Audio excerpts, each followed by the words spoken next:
Final Fantasy is a long-time iconic franchise that many people, including myself, grew up with. It popularized the RPG genre and spawned tons of mainline games and spin-offs totaling over 126 total games, if you count the re-releases over the years too.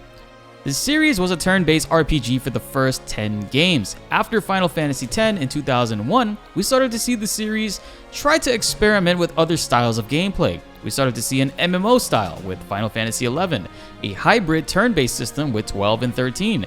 14 was another MMO and possibly the best Final Fantasy game since 7, both financially and story-based. 15 embraced action and paved the way for Final Fantasy VII Remake, which is Square Enix's best combat system to date, blending action and turn-based with ATVs, which I also mastered and made tons of videos on the channel with. With each new release of a mainline Final Fantasy game, fans have displayed their discomfort of the series turning away further and further from the turn-based system, which it originally started with. And for me, I never based a game on being Final Fantasy solely on the combat. For me, what makes a Final Fantasy is the story, characters, music, and the journey. Finding a new Cid or Biggs and Wedge, that's what it's always boiled down to for me. There was always a bit more than just the combat. Final Fantasy XVI, the newest mainline title in the series, is coming out in 3 months, and it's dramatically different from all the other Final Fantasy games that have ever existed before it.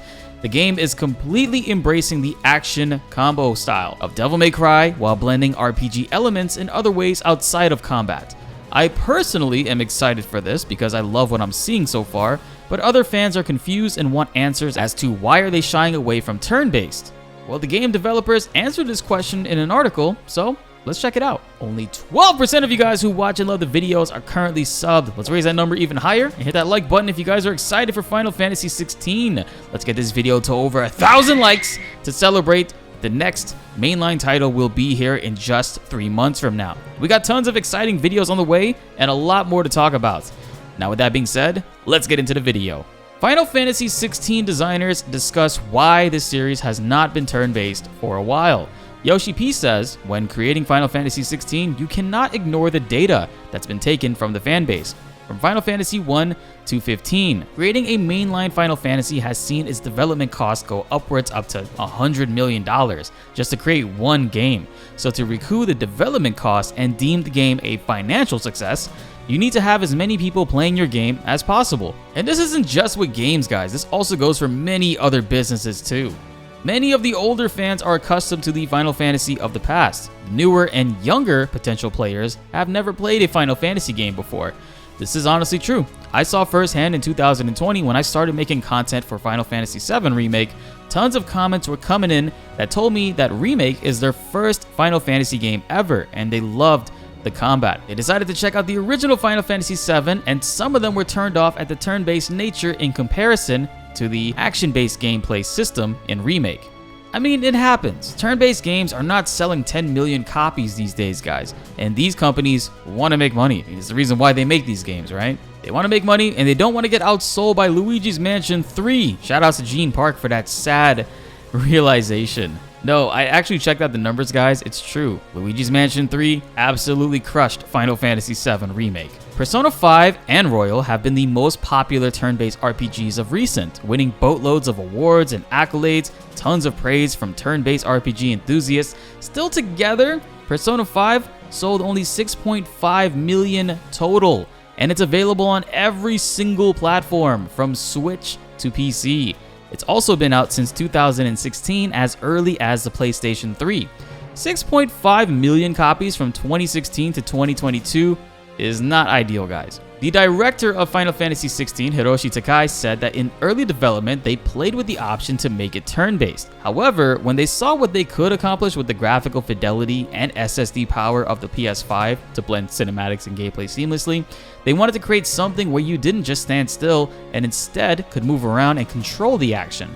He thinks turn-based RPGs can still be popular, and great ideas are left to be discovered to making them, but that's for the next generation to figure out. Ryota Suzuki, the battle director of Final Fantasy XVI, stressed almost the same points too, except he says that while there are still some older Final Fantasy fans who will still play Final Fantasy XVI, even though it's not turn-based, there's also that metric of new fans who would not even give this game the time of day if it were only turn-based. So ultimately, it's a win-win scenario. They temporarily lose some of the older fans on release who may eventually play it later on down the line, but they still retain some of the die-hard Final Fantasy fans and gain tons of new ones in the process. A lot of these younger players are used to games where you can just press a button and the character reacts to it, whereas in turn-based style, you need to queue up an attack and wait for your turn to move. This style is not popular at all with younger or even newer players who have never played a turn-based game before. So Yoshi P and his team are trying to get on board as many new fans as they can, not just for Final Fantasy 16's sake,